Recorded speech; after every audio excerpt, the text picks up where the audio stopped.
What is up, YouTube? Welcome to PanFro Games. In today's video, we're going to be covering the brand new Paradox Pokemon and how to defeat them easily in Pokemon Scarlet and Violet. And of course, guys, you're new to the channel, enjoy these types of videos, please leave a like, subscribe if you're new.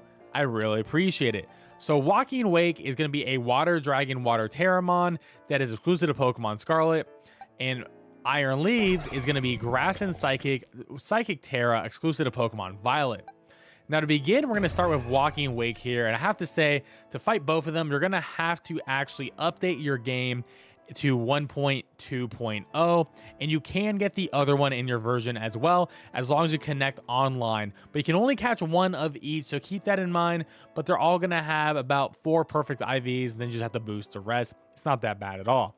So Walking Wake is Water Dragon with Photosynthesis, high special attack, good general bulk as well, and has a signature move called Hydro Stream. Hydro Stream gets a boost in the sun, so it's actually really good. It's going to actually make this move do 120 damage when the sun is out. Also has Dragon Pulse, which is stab, Flamethrower, which is boosted, and Noble Roar to lower the opponent's attack and special attack stats.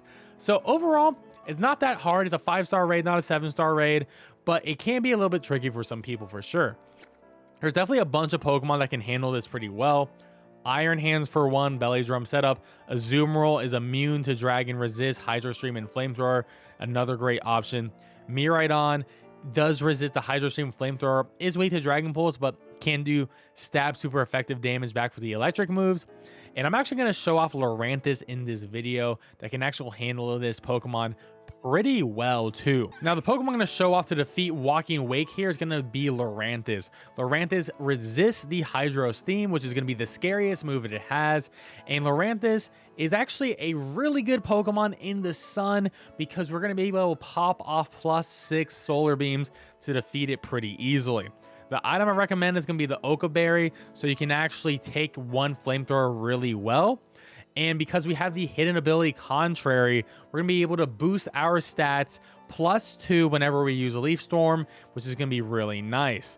Now, I did plus HP, plus special attack with Modest Nature, plus special attack minus attack here. So max out those HP and special attack stats, and be good to go.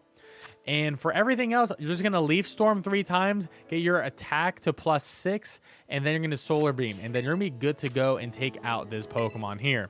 All right, so let's begin this raid battle. So we do have a Dunsparce on our side, which may be able to make it so it won't attack. So what we're going to do is we're going to hit Leaf Storm 3 times in a row, and then we can go for a big Solar Beam for that massive damage.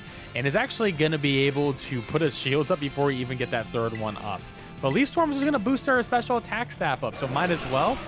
And he goes for Noble Roar turn 1, which makes it so we are technically going to be at -1 at the beginning here, which is pretty lame. So we're only going to be at +1 to begin. But look at how much damage that did in the beginning right there. That's crazy. So let's going to go for it again. This is going to put us at +3. And he's already at 50%. And one more of those, it's going to put us at +6.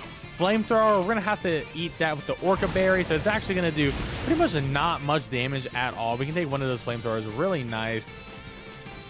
And no more Orca Berry for us anymore, so he's going to start putting up the shields now. At this point, we just really want to get one more attack off with the Leaf Storm, Hydro Steam. We're going to take this super well. We do resist it, even though it is stab. We're going to take this super well. Oh, apparently it didn't hit us. That's weird. I thought it was going to hit us, actually. Sometimes, I don't know. The new animations are a little bit weird. With sometimes, like, they'll hit your opponents but not hit you. But even though it thinks like it's going to hit you. All right, we're +5. And now we just need to go for a Terra. And it's going to remove all the negative effects on itself, which doesn't actually matter to us. So I'm going to Terra and hit a Solar Beam. You can also Terra hit a Giga Drain if you want to get that full HP back, too. But we're going to go for max damage. If we are running low, though, then we can go for a Giga Drain on the shield with a Terra, and it's going to do a massive amount of damage, and it's going to give us our HP back to full, which means we're going to be able to take a Flamethrower at full HP too. So keep that in mind. So Hydro Steam, we're going to take this pretty well. I may go for a Giga Drain next turn for survivability reasons. Yeah, I'm definitely going to go for a Giga Drain next turn for survivability reasons. And the Solar Beam is going to do a huge chunk. I mean, that's 120 special attack into this thing. And it's actually a little bit weaker on the Spadef side, too, for fun fact.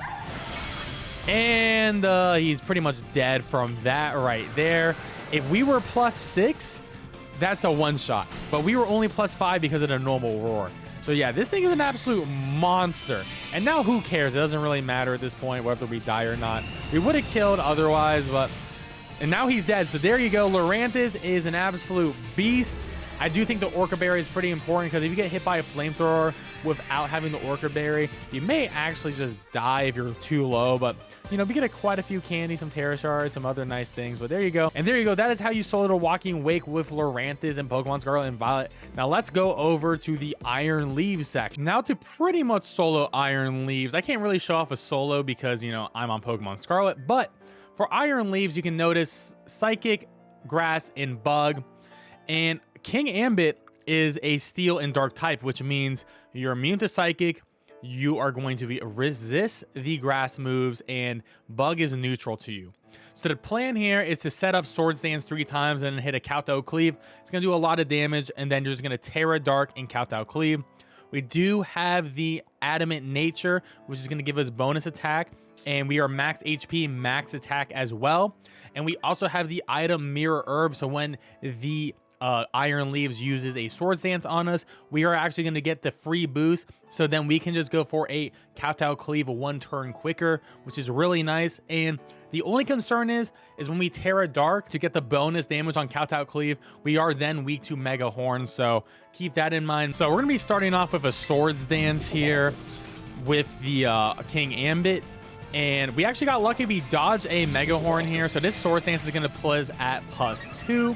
And we actually already got a +2 boost from the Mirror Herb because he used Swords Dance as well. So we're actually going to be able to be hitting +4 pretty quick here. And now we're going to be at +6 because we got this Swords Dance off. You can actually look at my stats that the Mirror Herb did proc off of its Virizion already. As you can see, we're already at max attack. So now we can just go for a super effective stab, Kowtow Cleave onto the Iron Leaves there. And this is going to put it pretty low. It's going to put it into the yellow. And we got a massive hit. Oh my god, that was a crazy strong hit, Kowtow Cleave onto this thing. And it's not going to remove our attack buffs just yet. It's going to take some time. But you get about like 1 or 2 free more Kowtow Cleaves off on this thing, which is going to be really nice. The fact that it is burned is going to be really nice that we're going to be able to survive a couple more hits, but the Side Blade won't do anything to us. Unfortunately, he removed our attack buffs immediately, which is a little bit lame. So what we can do here is I can just set up another Swords Dance and then just start hitting off Kowtow Cleaves. Unfortunately, Mega Horn is going to do a lot of damage to me here, so it is a little bit of a risk-reward system in this case.